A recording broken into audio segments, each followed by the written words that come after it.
The whole reason for developing Zanesville was to fundamentally change the representative experience. There's nothing worse than when a representative gets an order that's not complete and has to go out and meet her customer and can't satisfy them.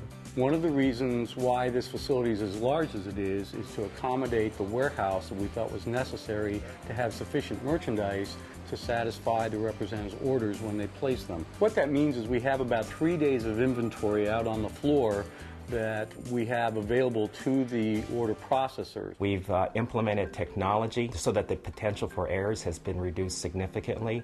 Anything from making the product easier to identify to making sure that we have the right product in the right location on the floor. The order is placed by the representative either on the internet or on a paper purchase order, where we entered into the warehouse management system. The WMS is the software that tracks inventory not only as we receive it, but as we put it away, but more importantly, when we take it out of the warehouse and put it into the picking stations, we know exactly where we've put it. One of the other aspects of the WMS is it provides an algorithm that does what we call cartonization, and that means we can designate that a representative merchandise be segregated into cartons in a logical and intelligent fashion. We can put like products together, we can put complementary products together, we can make sure that we don't overfill a particular carton. In addition, they have a packing list that tells them exactly what is supposed to be in each box, as opposed to before they might have gotten 6 boxes and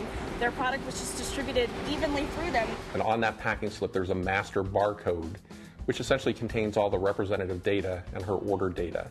That barcode is then used in the order start function, and we'll enter that into our WMOS system, which will essentially tell us where that package needs to go throughout the floor to get fulfilled. Here, we actually had the opportunity of shooting a carton from point A through all the working stations and to the dock door within a matter of 52 to 54 minutes, whereas in the current branch location, it takes roughly an hour and 45 minutes to 2 hours. The literature is the first item that is placed in a box. Because we can keep it at the bottom of the box, we can protect it from the other products as we put them in. After it goes through the literature area, it'll actually go to a series of mechanical assembly dispensing machines.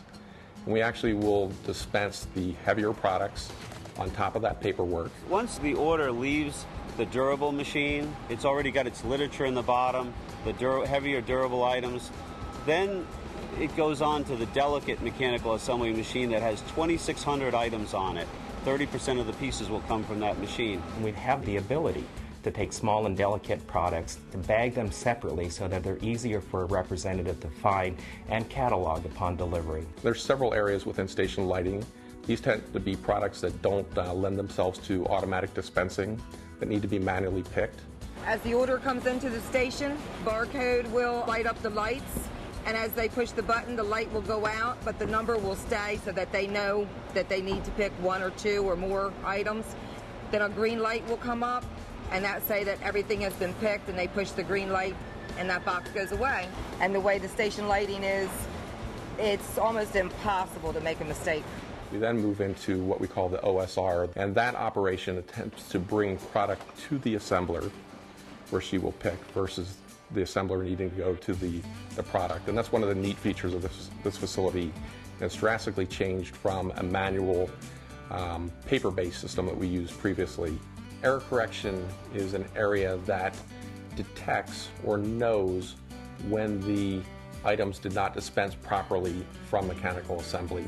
If there's a known exception in the system at any point, rather than it going out the door, it's flagged by the system and it's going to come over here for 100% inspect. We're using the barcodes to inspect product to ensure that it's not only a visual check, but it's also using technology to make sure that the order is right. We actually look at the calculated weight of the order versus the actual scale weight of the order. And if there's a variance between those two, we will then pull through that order to find out why that variance exists. The packaging in the existing location consists of trays and lids that are strapped together. The straps can break, and if that happens, then the lid will come off and products can fall on the floor, and the products may not all get put back into the packages correctly. In the Zanesville operation, the cartons are all closed lid and have tape used to seal the cartons. The cardboard that's used in the cartons is much stronger, so there's a better chance of withstanding transit, particularly through UPS's system. After going through the closing area, the order will then go through a conveyor system and reach what we call our sortation system, which is a tilt tray sorter. Once the barcode is read and it knows it's in front of a chute for a respective truck, it will allow the representative's order to traverse that conveyor, and it gets loaded onto the outbound truck. In the Zanesville operation, there's 3 different size cartons. And when we can stack these in the trailer, we can use an offset so that the sidewalls are actually providing additional strength for the cartons that are on the bottom. Because we know the size of all of the products for a specific order, the system assigns each of those products to the appropriate carton to make sure that we're utilizing the space within the carton efficiently. The result of that is that we're shipping less cartons, and that means that we're using less corrugate, which is an environmentally friendly opportunity. We're very proud of the fact that we built this building to satisfy the requirements of what's known as LEED, Leadership in Environmental and Energy Design, and we have undertaken a number of steps to meet that criteria. For instance, we have energy efficient motors that run the conveyors. We have energy efficient lighting. In fact, much of it is motion activated. This tank behind me, it's a 2,500 gallon storage tank, and it collects snow melt and rain from the roof. And that snow melt and rain are used to actually flush the toilets. Nobody has built a facility as complex and modern as this. The skills in this area have been tremendous. Zanesville and Columbus are distribution hubs. What's great about Avon Zanesville is the technology, the people, and the opportunity to service the rep. We're going to be able to provide the representative with an order that's accurate every time. It's going to be looking nice when she gets it. Her products are going to be undamaged and they're going to be correct. We're really proud of the Avon Zanesville Distribution Center and the difference it will make in our representatives' lives.